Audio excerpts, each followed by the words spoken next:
আল্লাহর কাছে দোয়া করবেন কিয়ামতের আগে যেন বাংলাদেশে আর কোনো নারী শাসক না হয়। রাসূলুল্লাহ সাল্লাল্লাহু আলাইহি সাল্লাম বলেন, লা ইউফলিহা কওমুন ওয়াল্লাউ আমরাহুম ইমরাআতান। বুখারীর বর্ণনা, ওই জাতি কিছুতেই সফল হবে না যেই জাতি তাদের নেতৃত্বে কোনো নারীকে ক্ষমতায় বসায় দেয়। এজন্য আগামীতে স্বপ্ন দেখবেন আমাদের দেশ যেন ইসলামী রাষ্ট্র হয়, আর একজন আদর্শ সভ্য পুরুষ শাসক যেন আল্লাহ আমাদেরকে দিয়ে দেয়। আপনার আগামী প্রজন্মের মাথায় ফিলিস্তিনের ব্যাপারটা ঢুকিয়ে দিতে হবে। এই জন্য ফিলিস্তিনের ইস্যুটা এটা ভুলে যাওয়ার ইস্যু না। যতদিন পর্যন্ত দখলদার বাহিনী সেখান থেকে না যাচ্ছে ততদিন আমাদের কথা বলা এটা বন্ধ হবে না। আমরা প্রতিবাদ জানানো বন্ধ করব না, করতে পারি না, কারণ ফিলিস্তিনের মুসলমান আমার আপনার দেহের অংশ। তাহলে সর্বক্ষেত্রে আল্লাহ রাসূল সাল্লাল্লাহু আলাইহি সাল্লামের আদর্শ বাস্তবায়নের মাধ্যমে পূর্ণ আনুগত্য করা। পৃথিবীর শুরুর দিকে আপনার একটা যুগ ছিল, এই যুগকে বলা হতো প্রস্তর যুগ। কি যুগ? একদম মাদায় দিক সেদিক নেওয়া যাবে না, মন দিয়ে শুনেন। প্রস্তর যুগ কি যুগ? মানে পাথরের যুগ। ওই যুগে দা কুড়াল টুরাল ছিল না, মানুষ প্রাণী শিকার করত, পাথর দিয়ে ধারালো কিছু বানায়া প্রাণী শিকার করত। ওই যুগটাকে বলা হয় প্রস্তর যুগ, পাথরের যুগ। ওই যুগে মানুষ কয়েকটা বিষয়ে মনোযোগ দিয়েছে।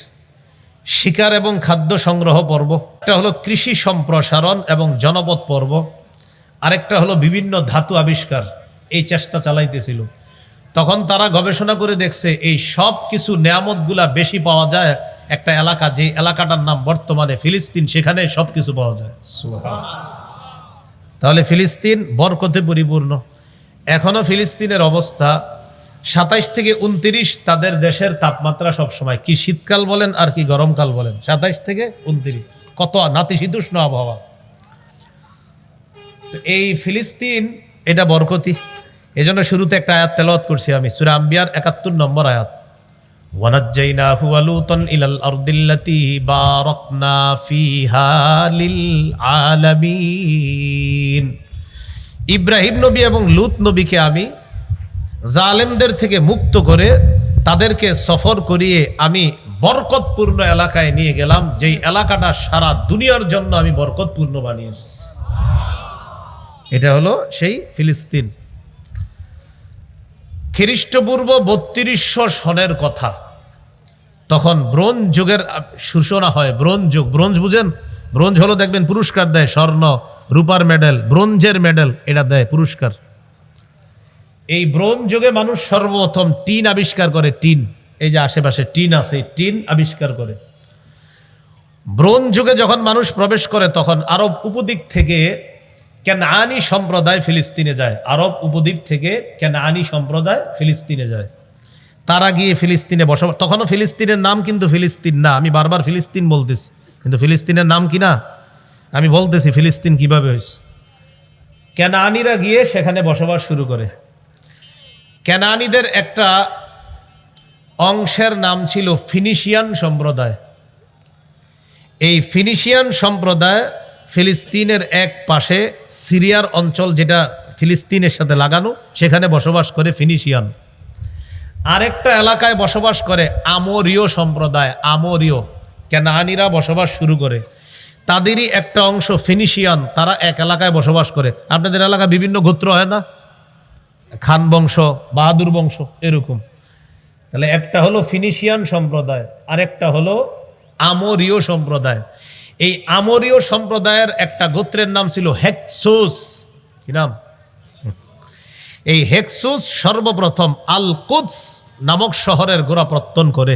এটার নাম তারা রাখছে ওরসালিম। কি নাম রাখছে? ওরসালিম। এর কয়েকশো বছর পর ভূমধ্য সাগরীয় একটা দ্বীপ আছে, দ্বীপের নাম হলো ক্রিট। কি নাম? ক্রিকেট আছে না, ক্রিকেট। এই ক্রিকেটের কয়েক আড্ডা বাদ দেন, ক্রিকেট, এই কয়েক আড্ডা বাদ দিলে কি থাকে? ক্রিট। ভূমধ্য সাগরীয় একটা দ্বীপের নাম ক্রিট। এই ক্রিট থেকে একটা জনগোষ্ঠী, তাদের নাম হলো ব্লেসড সম্প্রদায়, তারা ফিলিস্তিনে যায়। তখন ফিলিস্তিনের নাম কি? ওরসালিম। ওই যে ওরসালিম। তারা সেখানে যাওয়ার পর ফিলিস্তিনের নাম বা ওরসালিমের নাম রাখলো বালিস্তিন। কি রাখছে? এই বালিস্তিন পরবর্তীতে রূপান্তরিত হয়েছে ফিলিস্তিন। তাহলে আপনার ক্যানানীরা বসবাস করে, তাদের থেকে একটা সম্প্রদায় ফিনিশিয়ান, আর একটা গোত্রের নাম আমরীয়, তাদের একটা গোত্রের নাম হেক্সুস, তারা একটা এলাকা গঠন করছে, এটার নাম রাখছে ওরুসালিম বা আল কুদস। ওই এলাকায় ভূমধ্য সাগরীয় দ্বীপ থেকে একটা এলাকা, এটার নাম ক্রিট, এই এলাকার ব্রেস সম্প্রদায় ফিলিস্তিনে যায়, তারা ওইটার নাম রাখছে বালিস্তিন। তাহলে কুদস, ওরুসালিম, এরপর হলো বালিস্তিন, ওই বালিস্তিন পরবর্তীত রূপ হয়ে এখন বর্তমান ফিলিস্তিন। এই হলো ফিলিস্তিন নামকরণের ইতিহাস। এমনকি তাদের তাওরাত কিতাবের মধ্যেও প্রমাণ হয় যে তারা এই জায়গায় প্রথম বসবাস করে নাই, বরং ক্যানানীরা এখানে প্রথম বসবাস। এটা শুধু তাদের দাবি, তাদের দাবির সপক্ষে কোনো দলিল নাই, কোনো প্রমাণ নাই। এইভাবে আপনার চলতেছে। খ্রিস্টপূর্ব 1900 সনে ইব্রাহিম আলাইহিসসালাম হিজরত করে ফিলিস্তিনে আসে। সুবহানাল্লাহ। ইব্রাহিম নবীর একজন সন্তান হয়, নাম ইসমাইল। ইসমাইল নবীর বংশে মাত্র একজন নবী, তিনি আমাদের নবী মুহাম্মদ সাল্লাল্লাহু আলাইহি সাল্লাম। এই জন্য মনে রাখতে হবে আমাদের নবীর শেকরের সম্পর্ক ফিলিস্তিনের সাথে। ইব্রাহিম নবীর সন্তান ইসমাইল, ইসমাইল নবীর বংশে নবী কয়জন? তিনি আমাদের নবী মুহাম্মদ সাল্লাল্লাহু আলাইহি ওয়াসাল্লাম। ইসমাইল নবীর 13 বছর পর তার ছোট ভাই ইসহাক আলাইহিস সালামের জন্ম হয়। তারা দুইজন ভাই, তবে মা আলাদা। ইসমাইল নবীর আম্মা হলেন হাজেরা, আর ইসহাক নবীর আম্মা হলেন সারা। তাহলে ইসমাইল নবীর থেকে বয়সে 13 বছরের ছোটকে ইসহাক আলাইহিস সালাম। ইসহাক আলাইহিস সালামের একজন সন্তান হয়, নাম ইয়াকুব। ইয়াকুব নবী ইব্রাহিম নবীর জীবদ্দশায় দুনিয়াতে জন্ম নেয়, তার মানে সম্পর্কে ইয়াকুব নবী নাতি, ইব্রাহিম নবী দাদা। ইব্রাহিম নবীর ছেলে ইসহাক, ইসহাক নবীর ছেলের নাম ইয়াকুব। তো সম্পর্কে ইব্রাহিম নবী হলো দাদা, আর ইয়াকুব নবী হলেন নাতি। ইয়াকুব নবী ফিলিস্তিন থেকে হিজরত করে চলে গেলেন তুরস্কের দক্ষিণাঞ্চল হাররান নামক এলাকায়। এখন ওই অঞ্চল আছে তুরস্কের হাররান। তাহলে ইব্রাহিম, তার সন্তানের নাম ইসহাক, তার সন্তানের নাম ইয়াকুব। ইয়াকুব নবী হাররানে গেলেন। সেখানে যাওয়ার পর ইয়াকুব নবী বিয়ে শাদী করার পর তার 11 জন পুত্র সন্তান হয়। ওই 11 জনের একজন হলেন ইউসুফ আলাইহিস সালাম। ইউসুফ আলাইহিস সালাম লম্বা ঘটনা আপনারা জানেন। তিনি বিভিন্ন কাহিনীর মাধ্যমে তাকে বিক্রি করে দেওয়া হয়েছে, ওই কূপের মধ্যে পেয়ে চলে গেলেন তিনি মিশর। হিস্ট্রি, ঘটনা ইত্যাদির মাধ্যমে ইউসুফ নবী মিশরের খাদ্য মন্ত্রণালয়ের দায়িত্ব পাওয়ার পর তিনি তার ভাই, তার বাবাদেরকে নিয়ে যায় মিশরে। ইউসুফ নবী এবং তার ভাইয়েরা 150 বছর মিশর থাকলেন।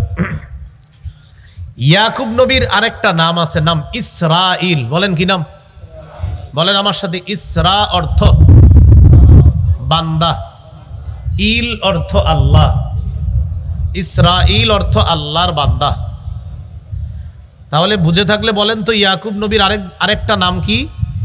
হ্যাঁ, আবার ইয়াকুব নবীর আরেকটা নাম কি? ইসরাইলের সন্তান, এটার আরবি হলো বনু ইসরাইল। এই তাদেরকে আমরা বলি বনি ইসরাইল। ইসরাইলের সন্তানের আরবি কি? বনু ইসরাইল। এই জন্য তাদেরকে বলা হয় বনি ইসরাইল, মানে ইয়াকুব নবীর সন্তান, ইসরাইল নবীর সন্তান। অর্থাৎ ইয়াকুব নবীর আরেক নাম ইসরাইল। ওই ইসরাইলের সন্তানদেরকে বলা হয় বনু ইসরাইল। আর এই নামে কোরআন একটা সূরাও আছে, সূরাতু বনি ইসরাইল। 150 বছর এখানে থাকার পর এরপরে বনি ইসরাইলদের মাঝে আপনার তাওহীদবাদী চেতনা ছিল শুরুতে। আস্তে আস্তে আস্তে আস্তে তাদের মাঝে বিভিন্ন ধরনের মিথ্যা, বিভিন্ন ধরনের হিংসা বিদ্বেষ ছড়িয়ে পড়ে, যা বর্তমান ইহুদিদের মধ্যে আমরা দেখতে পাই। এইভাবে যাইতে যাইতে যাইতে যাইতে বনি ইসরাইলের মাঝে খ্রিস্টপূর্ব 1250-এ আল্লাহ একজন নবী পাঠাইলেন, তার নাম হারুন, আর তার ছোট ভাইয়ের নাম মুসা আলাইহিস সালাতু ওয়াস সালাম। হারুন নবী এবং মুসা নবীকে আল্লাহ খ্রিস্টপূর্ব 1250-এ পাঠাইলেন। মুসা নবীকে আল্লাহ শত্রুর ঘরে লালন পালন করে বড় করলেন, ফেরাউন। লম্বা আলোচনা আপনারা শুনছেন। শেষমেশ ফেরাউন মুসা নবীর বাহিনীকে ধাওয়া করছে। নদী পাড়ি দিয়ে মুসা নবী তার বাহিনী নিয়ে চলে গেলেন ওপাশে। মুসা নবীর বাহিনীর নাম কি? বনি ইসরাইল। হ্যাঁ, বনি ইসরাইল। তারা তখন আবার তাওহীদবাদী হয়েছে ওই নবীর দাওয়াতে। নদী পাড়ি দেওয়ার পর মিশর থেকে মুসা নবী চলে গেলেন ওপাশে। ওপাশে যাওয়ার পর যে এলাকায় উঠলেন, এই এলাকাটার নাম সিনাই। কি নাম? এটা আছে কোরআনে, ওয়াত্তিন ওয়াত্তিন ওয়াজ্জাইতুন ওয়াতুরি সিনিন। এই সিনিন এটাই সিনাই পর্বতের কথা। তাহলে ইব্রাহিম নবী ফিলিস্তিনে আসলেন, তার সন্তান ইসহাক, ইসহাক নবীর সন্তান ইয়াকুব, ইয়াকুব নবীর সন্তান ইউসুফ, ইউসুফ নবী ঘটনার মাধ্যমে মিশরে গেলেন, তিনি তার আব্বাকে মিশর নিয়ে গেলেন। ইউসুফ নবীর পরে বনি ইসরাইলদের মাঝে অনেক ঝামেলা শুরু হয়, তাদের মাঝে অনেক সমস্যা হয়।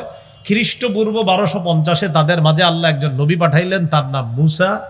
তিনি তার দল বল সহ চলে গেলেন মিশর থেকে নদী পাড়ি দিয়ে, লোহিত সাগর পাড়ি দিয়ে ও পাশে গেলেন, সিনাই উপত্যকায় গিয়ে অবস্থান করলেন। মুসা নবী তার জাতিকে বললেন, চলো আমরা মূর্তি পূজারীদের সাথে লড়াই করে বাইতুল মুকাদ্দাস উদ্ধার করি। বাইতুল মুকাদ্দাস তখন মূর্তি পূজারীদের দখলে। মুসা নবীর বাহিনীকে নিয়ে তিনি রওনা করলেন ফিলিস্তিন। তিনি ফিলিস্তিন গেলেন। ফিলিস্তিন যাওয়ার পর মূল এলাকায় ঢুকার আগে একটা দেয়াল আছে, এই দেয়ালের কাছে গিয়ে বনি ইসরাইল বলতেছে, আমরা যাব না, তুমি আর তোমার রব গিয়ে লড়াই করো, আমরা লড়াই করব না। আল্লাহ তাআলা তাদের উপর রাগ করে তাদেরকে ওই এলাকায় আটকায়া দিলেন। এই এলাকাটার নাম হলো তিহ। কি নাম মনে থাকবি নি? তিহ কি নাম? তয় দীর্ঘিকার হা, মানে তয় দীর্ঘিকার হ, হ্যাঁ তয় দীর্ঘিকার হ, কি বলেন তো? তিহ, তিহ আর তাইয়া হা, তিহ। হ্যাঁ, তাহলে সিনাই থেকে তারা চলে গেলেন ফিলিস্তিন। যাওয়ার পর যে প্রাচীর আছে শহরে ঢুকার, এই প্রাচীরের কাছে গিয়ে কয় আমরা যাব না। আল্লাহ এদেরকে ওখানে আটকায় দিলেন। উদ্ভ্রান্তের মতো সেখানেই তারা ঘুরতে লাগলো, তিহ নামক প্রান্তরে। এরা ঘুরতে ঘুরতে আপনার যায়, গিয়ে দেখে আবার ওখানেই আস, মানে ঘুরতে ঘুরতে আপনার যায়, চলে যাব গিয়ে দেখে ওখানেই আস আবার। এটা তাদের জন্য শাস্তি। মুসা নবী সেখানেই মারা গেছে, ইন্তেকাল করলেন। মুসা নবীর পর আল্লাহ মুসা নবীর খাদেম ইউসা আলাইহিস সালামকে নবুয়ত দান করলেন। সুবহানাল্লাহ। খ্রিস্টপূর্ব 1190-এ ইউসা নবী বনি ইসরাইলকে বুঝাইলেন, চলো আমরা ফিলিস্তিন গিয়ে বাইতুল মুকাদ্দাস উদ্ধার করি। কিছু মুজাহিদদেরকে তিনি রাজি করায়া মূর্তি বাহিনী যারা আছে, মূর্তি পূজারী, তাদের বিরুদ্ধে লড়াই করে ইউসা নবী বাইতুল মুকাদ্দাস উদ্ধার করলেন। এখন বাইতুল মুকাদ্দাস আল্লাহর একত্ববাদে বিশ্বাসীদের দখলে চলে আসলো। ইউসা নবী কি করলেন? সেটা দখল করার পর আশেপাশের এলাকা মেম্বার চেয়ারম্যানরা নিয়ন্ত্রণ করে। তো ওই সময় এলাকা নিয়ন্ত্রণ করার জন্য এমপি মন্ত্রী ইত্যাদি দরকার। তিনি কি করলেন? বিভিন্ন এলাকায় বিচারক নিয়োগ করে দিলেন। বিচারকের কাজ হলো বিচার করা, কিন্তু ওই যুগে বিচারক কি করবে? বিচারক করবে, এমপিগিরি করবে, মন্ত্রীগিরি, চেয়ারম্যান, মেম্বার, যা সব কাজ উনি একা করবে, বিচারক। এই জন্য ওই যুগটাকে বলা হয় বিচারকদের যুগ। কি বলা হয়? বিচারকদের যুগ। ইউসা নবী ইন্তেকাল করলেন। বিচারকদের মাঝে একজন বিচারকের নাম আপনারা মনে রাখেন, তার নাম শামুইল। কি নাম? শামুইল। বিচারকরা দেশ চালায়, আশেপাশের লোকেরা এটা মানে না, থুর বিচারকরা দেশ চালায় বকিলে, এটা মানি না আমরা। তখন তারা দূর থেকে খালি ফিলিস্তিনের উপর হামলা চালায়, বাইতুল মুকাদ্দাসের উপর হামলা চালায়। হামলা চালাইতে চালাইতে এক পর্যায়ে আসদুদি একটা সম্প্রদায় আছে, তারা হামলা চালায়া আবার বাইতুল মুকাদ্দাস আল্লাহ বিশ্বাসী তাওহীদবাদীদের থেকে ছিনায় নিয়ে নিস। ছিনিয়ে নিয়ে যাওয়ার পর এবার বনি ইসরাইলরা আবার সেখান থেকে দূরে সরে গেল। তখনও বনি ইসরাইলরা তাওহীদে বিশ্বাসী। আর তাদের মাঝে বিচারকরা আছে, কিন্তু একজন বিচারকের নাম আপনাদেরকে মুখস্থ করাইছে আমি। কি নাম? এই শামউইল নামক বিচারককে আল্লাহ নবী বানায় দিলেন। তিনি হলেন শামউইল আলাইহিস সালাতু ওয়াস সালাম। শামউইল নবী হওয়ার পর বনি ইসরাইলকে বুঝাইলেন, চলো আবার বাইতুল মুকাদ্দাস আমরা উদ্ধার করি জিহাদের মাধ্যমে। বনি ইসরাইল বলল, না, তুমি আল্লাহর কাছে, আপনি আল্লাহর কাছে দোয়া করেন, আল্লাহ যেন একজন বাদশা দিয়ে দেয়, ওই বাদশার অধীনে থেকে আমরা বাইতুল মুকাদ্দাস উদ্ধার করব। তখন শামউইল নবী আল্লাহর কাছে দোয়া করলেন, আল্লাহ ইবআস লানা মালিকান নুকাতিল ফি সাবিলিল্লাহ। তো যাই হোক, শামউইল নবী আল্লাহকে বলার পর আল্লাহ একজন বাদশা নিয়োগ করে দিলেন। ওই বাদশার নাম তালুত। কি নাম? ত আলিফ লাম ওয়াও তা, নাম তালুত। তালুত বাদশা হওয়ার পর বনি ইসরাইল নবী শামউইলকে বলতে লাগলেন, ও শামউইল আলাইহিস সালাম, তালুত আবার কে? বলতেছে, তালুতই তো তোমাদের বাদশা, যিনি জিহাদের ময়দানে নেতৃত্ব দিবে, যার অধীনে তোমরা লড়াই করে বাইতুল মুকাদ্দাস উদ্ধার করবা। বনি ইসরাইল বলে, না, আমরা এটা করব না। কয় কেন? কয় তালুত আবার কে? হেরে কে চিনে? আন্না ইয়াকুনু লাহুল মুলকু ওয়া নাহনু আহাক্কু, আন্না ইয়াকুনু লাহুল মুলকু আলাইনা ওয়া নাহনু আহাক্কু বিল মুলকি মিনহু ওয়া লাম ইউতা সাআতাম মিনাল মাল। সে আমাদের উপর কিভাবে রাজত্ব করবে? তার তো টাকা পয়সাও নাই, এখান থেকে বোঝা যায় আগের যুগে মানুষের মাথায় এটা ছিল যে টাকা পয়সায় নেতা হওয়ার মাপকাঠি, যেটা আমাদের বর্তমান যুগেও অনেক গোবর মার্কা মস্তিষ্কের মধ্যে এটাই চিন্তা যে নেতা হইতে হলে টাকা থাকতে হয়। টাকা থাকতে হয় মানে আমারে খাওয়াবে একজন নেতা এসে 500, আরেকজন 1000, আরেকজন 2000, এইভাবে 500 কোটি খরচ করে তাকে আমরা নেতা বানাবো। এরপর তিনি এই 500 কোটি উদ্ধার করার জন্য রডের পরিবর্তে বাঁশ দিবে। আমাদের মাথায় ঢুকছে যে নেতা হতে গেলে কি লাগে, এটা কিন্তু আগেও ছিল এই কথা। তো বনি ইসরাইল বলল কি, তার তো টাকা পয়সা নাই, সে কিভাবে নেতৃত্ব দিবে? শামবিল নবী বললেন তার টাকা নাই, তবে দুইটা যোগ্যতা আছে। সুবহানাল্লাহ। জাদাহু বাসতাতান ফিল ইলমি ওয়াল জিসম, আল্লাহ তাকে প্রচুর বিদ্যা দান করেছেন, তার সিনা ভর্তি বিদ্যা আর বিদ্যা। আর জেহাদের ময়দানে নেতৃত্ব দেওয়ার জন্য তার শারীরিক যে শক্তি দরকার এটাও তার আছে, 2 গুণ আছে টাকা পয়সা না থাকলেও। অতএব তাকে তোমরা নেতা মেনে নাও। শামবিল আলাইহিস সালাতু ওয়াস সালাম তালুতকে নেতা মানার জন্য বলল, এবার বনি ইসরাইল রাজি হলো। তালুত তাদেরকে নিয়ে রওনা করলেন, বাইতুল মুকদ্দাস উদ্ধার করবে। যার বিরুদ্ধে লড়াই করবে তার নাম জালুত। কি নাম? জালুত। তার বিরুদ্ধে লড়াই করার জন্য গেলেন, লম্বা আলোচনা। তালুত জালুতের বিরুদ্ধে লড়াই করতে যাওয়ার পর তাদের সাথে লড়াইয়ে মাশাআল্লাহ আল্লাহ তাআলা তালুত বাহিনীকেই বিজয় দান করতেছে। সুবহানাল্লাহ। তবে ওই যে জালুত যে পালোয়ান, এই পালোয়ানের সাথে কেউ সাহস করে না মাঠে যাওয়ার, কারণ জালুত বারবার মাঠে এসে বলে আমার সাথে কে লড়াই করবা আসো, কিন্তু কেউ সাহস করে না তার সাথে লড়াই করার। তালুত বাহিনীর মুজাহিদদের মধ্যে দাউদ নবীর 2 ভাই ছিল। সুবহানাল্লাহ। কোন নবী? দাউদ নবীরা 3 ভাই। 2 ভাই গেছে জেহাদে, আর দাউদ নবী সবার ছোট ভাই, তিনি বাবার সেবা করার জন্য রয়ে গেছে। বাবা দাউদ নবীকে পাঠাইলেন, বাবা দাউদ তুমি একটু যাও, গিয়ে দেখো তো তোমার বড় 2 ভাইয়ের কি খবর। দাউদ নবীর বয়স তখন 16 বছর। তিনি গেলেন বড় 2 ভাইকে তালাশ করার জন্য। তাদেরকে তালাশ করতে গিয়ে দেখে মুসলমানদের জয় ঘোষণার জন্য শুধু একটা বাধা, জালুতকে পরাজিত করলেই মুসলমানদের জয় নিশ্চিত, আর বাইতুল মুকদ্দাস তাদের অধীনে চলে আসবে। কিন্তু কেউ সাহস করতেছে না। দাউদ নবী গেলেন বাদশা তালুতের কাছে, গিয়ে বললেন কি ব্যাপার, আপনারা কেউ যাচ্ছেন না কেন? যদি কেউ না যান আমারই পাঠান। দাউদ নবী বললেন, তুমি ছোট মানুষ, বয়স মাত্র 16, তুমি কি করো? আরে আপনারা কেউ যাইতেছেন না, একজন তো যাবে, তো সে একজন আমারে পাঠান, হয়তো আমি শহীদ হব, না হয় গাজী হব। প্রথমে সবাই বলছে বাহিনীর, না না না না এরে পাঠায় না। তো দাউদ নবী বুঝাইলেন, যদি না পাঠান তা তো আপনারা কেউ যাচ্ছেন না, একজন তো যেতেই হবে, সে একজন আমারে পাঠান, যেহেতু কেউ যান না। তখন অগত্যা উপায় না দেখে বললেন, ঠিক আছে তুমি যখন যেতে যাচ্ছ যাও। 16 বছরের দাউদ নবী পালোয়ান জালুতের সামনে গেছে একটা পাথর নিয়ে। জালুত তো হাসাহাসি করতেছে, এটা কোনো কথা, কে আসতেছে আমার সামনে? দাউদ নবী আল্লাহর নাম নিয়ে পাথরটা মারছে জালুতের বরাবর, জালুতের মাথার পাশ দিয়ে আঘাত করে সাথে সাথে জমিনে লুটায় পড়ছে। দাউদ নবী জালুতকে পরাজিত করে দেয়। 16 বছরের দাউদ নবীর কাছে, তখনও নবী হয় নাই, জালুতের মতো পালোয়ান পরাজিত হয়ে গেছে।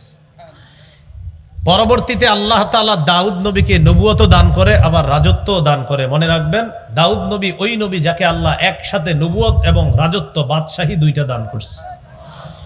বাইতুল মুকদ্দাসকে কেন্দ্র করে দাউদ নবী শাসন করলেন 40 বছর। কয় বছর? দাউদ নবী চলে যাওয়ার পর তার সন্তান সুলাইমান আলাইহিস সালাম, তিনিও 40 বছর শাসন করলেন। 40 দুগুণে কত? এই 80 বছর ভালো ছিল আপনার। এরপর বনি ইসরাইলের মাঝে তাওহীদবাদী ছিল, কিন্তু আস্তে আস্তে আবার তারা আল্লাহর অবাধ্যতায় লিপ্ত হয়ে গেল। এক পর্যায়ে এরকম লিপ্ত হতে হতে তাদের কাছ থেকে আবার বাইতুল মুকদ্দাস ছুটে যায়। কেন ছুটে? কারণ বাইতুল মুকদ্দাস থাকবে কাদের কাছে? শুধুমাত্র তাওহীদবাদীদের কাছে। তো ইহুদিদের দাবি হলো এটা আমাদের। আসলে তো প্রথম তারা না, প্রথম তো আমি বলছি যে কেনানি, আমরীয়, হেক্সোস, ফিনিশিয়ান, ব্লেসড, এটা কিন্তু আমি বলেছিলাম শুরুতে। তো তাদের দাবি এটা তাদের।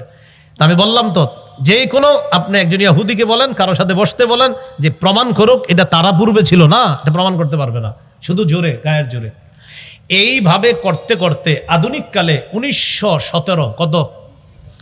1917-তে ফিলিস্তিনে ইহুদিদের সংখ্যা ছিল মাত্র 8%। কত পার্সেন্ট? 8%। ইহুদিরা একটা টার্গেট করলো, সারা পৃথিবীর ইহুদিদেরকে কৌশলে ফিলিস্তিনে আনবো, আনার পর আমরা বাইতুল মুকদ্দাসকে কেন্দ্র বানায়া সারা দুনিয়া আমরা শাসন করব। এটাকে আরবিতে বলা হয় সাইহুনিয়া, ইংরেজিতে বলা হয় জায়োনিজম। কি বলা হয়? জায়োনিজম। আরবিতে বলা হয় সাইহুনিয়া। এই জায়োনিজম, এটার থিওরি হলো তারাই পুরা পৃথিবী শাসন করবে, আর এটার কেন্দ্র বানাবে বাইতুল মুকাদ্দাস। তাদের দুর্বিসন্ধি কি জানেন? বাইতুল মুকাদ্দাস থেকে তারা জায়গা দখল করতে করতে মদিনা পর্যন্ত তাদের কেন্দ্র বানাবে। কি পর্যন্ত? মদিনা, এটা তাদের টার্গেট। এই লক্ষ্যে তারা ফিলিস্তিনিদের কাছ থেকে জমি ক্রয় করা শুরু করলো। কম দামি জমি তারা বেশি দামে ফিলিস্তিনিদের কাছে কিনতে লাগলো। তখন ভারত উপমহাদেশের ওলামায়ে কেরাম, আলহামদুলিল্লাহ বলেন, দারুল উলুম দেওবন্দের আলেমরা ফতোয়া দিয়েছিলেন, ফিলিস্তিনিদেরকে বলেছিলেন আপনারা ইহুদিদের কাছে জমি বিক্রি জায়েজ আছে, কিন্তু তখন আলেমরা ফতোয়া দিছে প্রেক্ষাপট অনুযায়ী, না, জমি বিক্রি করলে সমস্যা হতে পারে। 1917-তে যেখানে ছিল 8%, 1948-এ সেটা হয়ে গেল 38%। 38% হওয়ার পর দালাল কিছু রাষ্ট্রকে তারা হাত করে 1948-এ তারা একটা রাষ্ট্র গঠনের, এইটা নাম দেওয়ার পর 1948-এ তারা একটা স্বাধীন রাষ্ট্র ঘোষণা করলো। তাদের এই হামলার প্রতিহত করার জন্য যদিও 3টা রাষ্ট্র চেষ্টা করেছিল 1967-তে, মিশর, তুরস্ক আর হলো আপনার সিরিয়া। মিশর, জর্দান, সিরিয়া, মিশর, জর্দান আর সিরিয়া। 1967-তে এই 3 রাষ্ট্র মিলে ইসরায়েলকে প্রতিহত করার চেষ্টা চালিয়েছিল। ধরাশয়ী কিভাবে হলো? তখন একটা মুনাফিকি কাজ সংগঠিত হয়েছিল, একটা মুনাফিকি আচরণ হয়েছিল, যেই মুনাফিকিটা করেছিল আমাদের পার্শ্ববর্তী রাষ্ট্র। এই মুনাফিকির কারণে 1967-তে আপনার 3টা রাষ্ট্রকে 6 দিনে ধরাশয়ী করেছে। যদিও ওই 3 রাষ্ট্রের স্লোগানটা বেশি সুন্দর ছিল না। মুসলিম 3টা রাষ্ট্রেরই স্লোগান ছিল জাতীয়তাবাদের স্লোগান। তারা স্লোগান দিয়েছিল আল ইজ্জাতুল লিল আরব, কিন্তু এই স্লোগানটা আসলে ইসলাম সমর্থন করে না। এরপর থেকে ফিলিস্তিনের পক্ষে মুজাহিদরা সুন্দর একটা স্লোগানের মাধ্যমে ফিলিস্তিনের পক্ষে লড়াই করা শুরু করলো। তাদের স্লোগান আল ইজ্জুলিল্লাহ, ইজ্জত আল্লাহর, সম্মান আল্লাহর। আগের স্লোগানটা ছিল জাতীয়তাবাদের, আর মুজাহিদদের স্লোগানটা হলো আল্লাহর স্লোগান, যে সম্মান আল্লাহর, সম্মান আল্লাহর। এই জন্য ফিলিস্তিনের পক্ষে মুজাহিদ যারা লড়তেছে, আমরা আশাবাদী তাদেরকে এখনো পরিপূর্ণভাবে ধরাশয়ী করা সম্ভব হয়নি, হবেও না ইনশাল্লাহ, যতদিন না চূড়ান্তভাবে ফিলিস্তিন মুসলমানদের না হচ্ছে। এই মুসলমানদের জন্য আমাদের দোয়া করা। তা আমরা কি করব? আমরা দোয়া করব, আমরা আন্দোলন করব, আমরা প্রতিবাদ জানাবো। আমরা মুনাফিক রূপী মুসলিম শাসকদেরকে আমরা প্রতিবাদের মাধ্যমে তাদেরকে কথা বলাতে বাধ্য করতে হবে। আমি আপনি কথা বললে যতটা কাজ হবে, মুসলিম শাসকরা কথা বললে এর চেয়ে বেশি কাজ হবে। কিন্তু অজানা এক কারণে মুসলিম শাসকরা এখানে নীরবতা পালন করে। আল্লাহ তাদেরকে শুভ বুদ্ধি দান করেন।